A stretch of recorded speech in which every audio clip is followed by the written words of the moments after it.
गेल्या काही दिवसात दुसऱ्या वेळेला मातोश्रीत आलेले आहेत आणि एक गोष्ट नक्की की नातं जपण्यासाठी शिवसेना आणि मातोश्री प्रसिद्ध आहे. काही लोक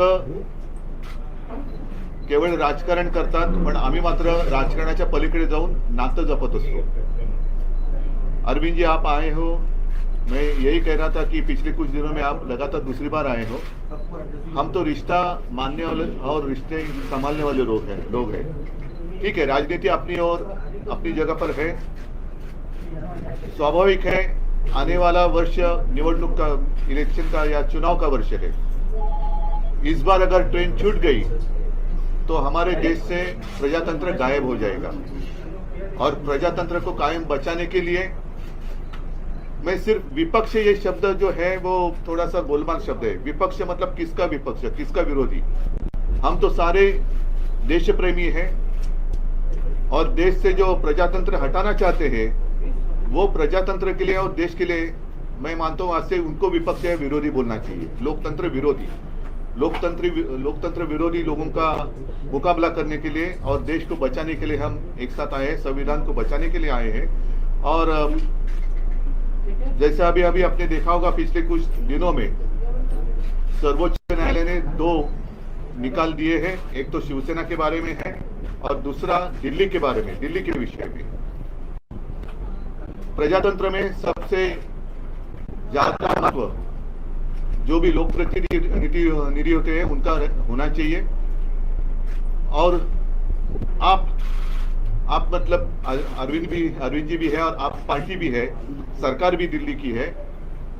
उनके मैं साइड से नहीं कहता कि, लेकिन उनके बारे में जो सर्वोच्च न्यायालय ने एक फैसला दिया है वो एक प्रजातंत्र के लिए आवश्यक था, लेकिन उसके खिलाफ केंद्र सरकार ने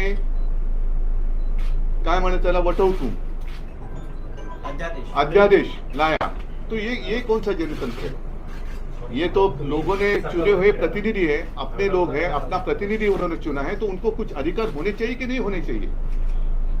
तो फिर शायद ऐसे भी दिन आ जाएंगे कि राज्य में, स्टेट में इलेक्शन ही नहीं हो जाएंगे, सिर्फ केंद्र में इलेक्शन हो जाएंगे. वो भी इलेक्शन 2024 तक होने की संभावना है. उसके बाद जनता जो फैसला करेगी वो जनता, इसलिए हम उनको नींद से जगाने के लिए एक साथ आए हैं. बाकी की जो बातें हैं मैं अरविंद जी आपको कहूंगा कि आप विस्तार से कहे, नहीं तो मैं ये सारी बातें कह दूंगा तो आपको कहने के लिए कुछ बचेगा. सबसे पहले मैं आप सब लोगों को शुक्रिया अदा करता हूं आज यहाँ आने के लिए. मैं उद्धव जी का, उनके पूरे परिवार का और उनकी पार्टी का अपनी तरफ से, अपनी पार्टी की तरफ से और हमारी पूरी टीम की तरफ से, हम जो लोग आए हैं सबकी तरफ से तहे दिल से शुक्रिया अदा करता हूँ. इतना उन्होंने अब हमें अपने परिवार का हिस्सा बना लिया है. तो जैसा उन्होंने कहा, मैं भी उन्हें कहना चाहता हूँ कि हम भी रिश्ता निभाने वालों में हैं. आपके साथ रिश्ता बनाया है तो पूरी ज़िंदगी आपके साथ रिश्ता निभाएंगे, दोस्ती का रिश्ता. Thank you so much for receiving us so warmly. जैसा आप सब लोग जानते हैं कि दिल्ली के लोगों ने बहुत लंबी लड़ाई लड़ी अपने अधिकारों के लिए.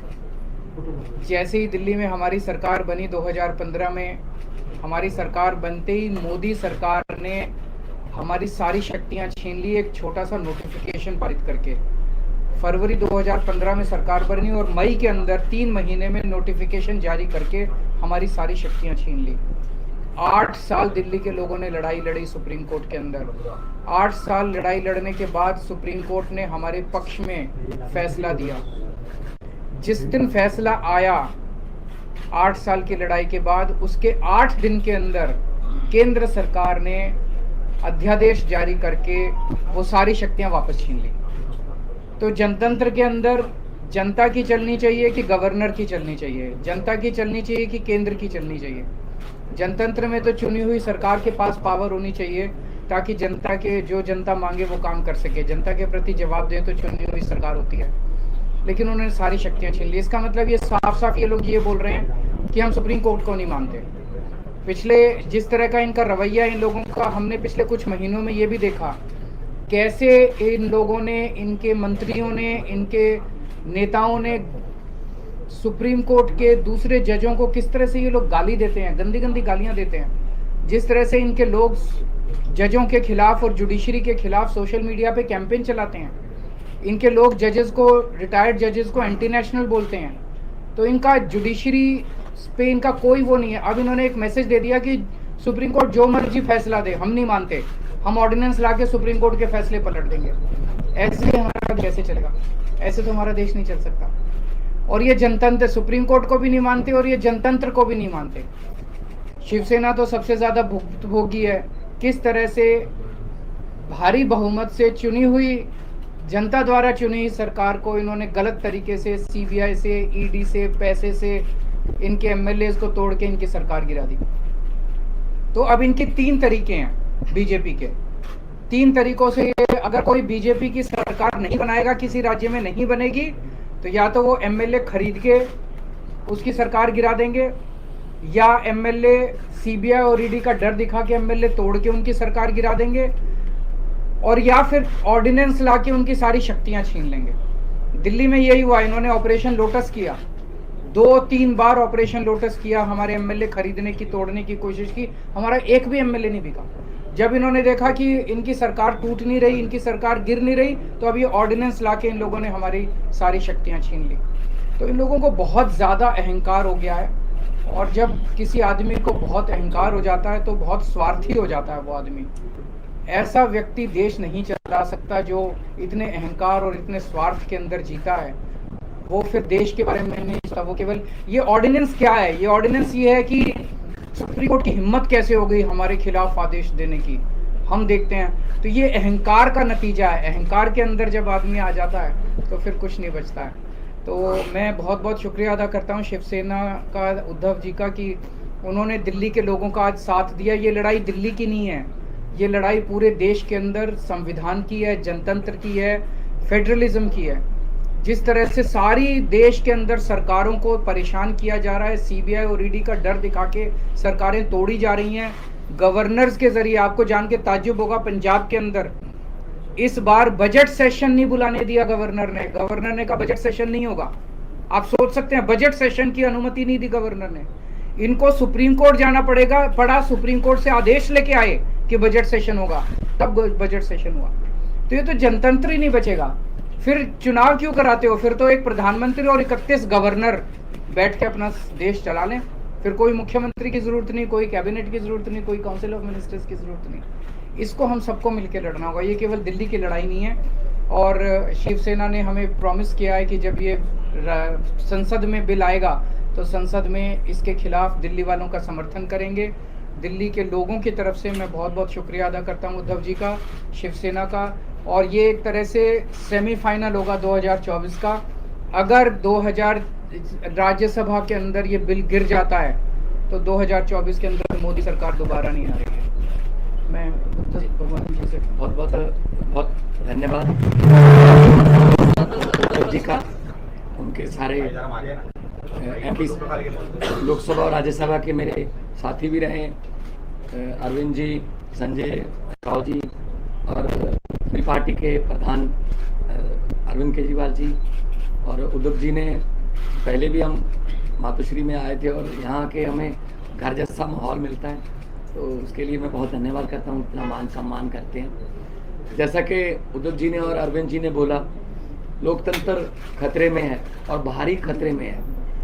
कैसे इलेक्टेड की जगह सिलेक्टेड लोग जो हैं वो जनता को चलाते हैं, वो सरकारें चलाते हैं, जबकि लोकतंत्र का मतलब है इलेक्टेड। ये गवर्नर है सिलेक्टेड। तो एलजी कौन बनाता है? एलजी की कभी एलजी ने कोई जनता से कोई गवर्नर ने किसी जनता से कोई मैंडेट लिया? नहीं लिया। अपनी मर्जी का गवर्नर लगा दिया, तंग करो चुनी हुई सरकार को। अगर सरकार इनकी नहीं बनी, हमें भी बजट सेशन के लिए सुप्रीम कोर्ट आना पड़ा। हमारे तो गवर्नर साहब इस बात से भी मुकर गए थे बजट सेशन में कि मैं माई गवर्नमेंट नहीं कहूँगा। तो हमने कहा जी माई गवर्नमेंट क्यों नहीं कहोगे आप? आपकी गवर्नमेंट, आपके सम्मान किया आपने, तो भाषण जो लिखा है वो तो पढ़ना पड़ेगा आपको, वो तो संविधान में है। इसके लिए भी हमें सुप्रीम कोर्ट से ऑर्डर लेना पड़ा कि आपको माई गवर्नमेंट कहना पड़ेगा, वरना दिस गवर्नमेंट कहने वाले थे। दिस गवर्नमेंट मतलब जो राजभवन है पूरे देश में वो बीजेपी के हेड ऑफिस बन गए हैं। जो गवर्नर है वो स्टार कैंपेनर बन गए हैं बीजेपी के। ये लोकतंत्र नहीं है। गुलदस्ते में एक ही तरह के फूल नहीं हो सकते। भारत एक गुलदस्ता है, हर फूल का अपना अपना रंग है, हर फूल की अपनी खुशबू है। तो एक माला की तरह भारत है, हर माला का मन का जो है वो अलग अलग रंग का है। लेकिन ये चाहते हैं हमारा ही हो सब कुछ, हमारा ही हो सब कुछ, हम ही राज करें। जैसा कि अरविंद जी ने बताया, अगर जीत के नहीं आते, इलेक्शन से नहीं आते, तो बाई इलेक्शन से आ जाते हैं। अगर बाई इलेक्शन से ना आए तो खरीद लेते हैं। तो देश के लिए लोकतंत्र जो है, जैसा कि अदूर जी ने कहा कि विपक्ष नहीं है हम तो देश को प्यार करने वाले लोग हैं। असल में असली जो विरोधी हैं देश के वो हैं जो देश को चला रहे हैं, जो लोकतंत्र की हत्या कर रहे हैं, जो हर रोज धज्जियां उड़ा रहे हैं लोकतंत्र की।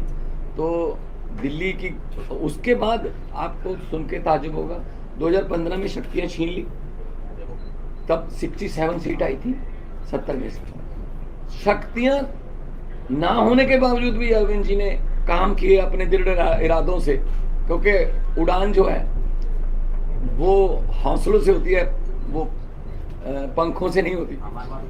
तो शक्तियां छीनने के बाद भी काम किए। 2020 में दोबारा शक्ति दी लोगों ने, 63 सीट्स। अब इनको यही दिक्कत है कि हम लोग अब एमसीडी भी हार गए। अब इनको ये लगता है कि हम धीरे धीरे देश में हारना शुरू कर चुके हैं। तो अभी देश को बचाना है, अगर सभी को इकट्ठे होना पड़ेगा। हाँ, कुछ विचारक मतभेद होंगे कई पार्टियों के देश में, लेकिन देश बचाने के लिए हमें इकट्ठा होना पड़ेगा। अगर देश ही ना बचा तो फिर पार्टियां क्या करेंगी? पार्टियों का प्रधान बन के, मुख्यमंत्री बन के क्या करोगे जब देश ही ना रहा? 24 में अगर ये आ गए, ये संविधान बदल देंगे। और ये जिस तरीके से चल रहे हैं प्रधानमंत्री जी, बिल्कुल आने वाले दिनों में नरेंद्र पुतिन बनने वाले हैं ये। हाँ, ये इलेक्शन ही कराएंगे, ये कहेंगे 35 साल की मैं ही हूँ, बस 40 साल की मैं ही हूँ। तो ये उन राहों पर चल रहे हैं। तो ये बहुत खतरनाक है। देश का लोकतंत्र जो है, देश के शहीदों ने अपना खून का कतरा कतरा, हमारे पुरखों ने कतरा कतरा खून का बहा के ये देश हमको लेके दिया था। ये किसी के बाप की जागीर नहीं है कि ये देश के मालिक बन के बैठ गए। इनकी कोई कुर्बानी, देश को आज़ाद करवाने में इनका कोई योगदान नहीं है, लेकिन जो आज़ादी के परवाने थे उन्होंने देश लेके दिया। और देश को ये किन हाथों में बेच रहे हैं, कैसे हर रोज बैंक बिक रहे हैं, रेल बेच दी, तेल बेच दिया, एयरपोर्ट बेच दिया, सब कुछ बेच दिया। कैसे जो जुडिशरी को तंग किया जा रहा है। तो हम उद्धव जी के पास इसलिए आए हैं कि क्योंकि ये भी पीड़ित हैं उस जो कुल्हाड़ी लेके बैठे हैं ये दिल्ली में, वो सब पे चलती है। तो इसके लिए हमें सबको इकट्ठा होके देश को बचाने वाली पीढ़ियां हमसे सवाल पूछेंगी, जब लोकतंत्र खत्म हो रहा था तो आप क्या कर रहे थे? कम से कम हम जवाब देने के लायक रहेंगे कि हम कोशिश कर रहे थे, हम के बाद इनके विरुद्ध इकट्ठे हो रहे थे। हम लोगों को 140 करोड़ लोगों को ये बात मीडिया के जरिए अपनी अपनी भाषा में समझा रहे थे। तो लोकतंत्र को बचाने के लिए आज हम आए हैं।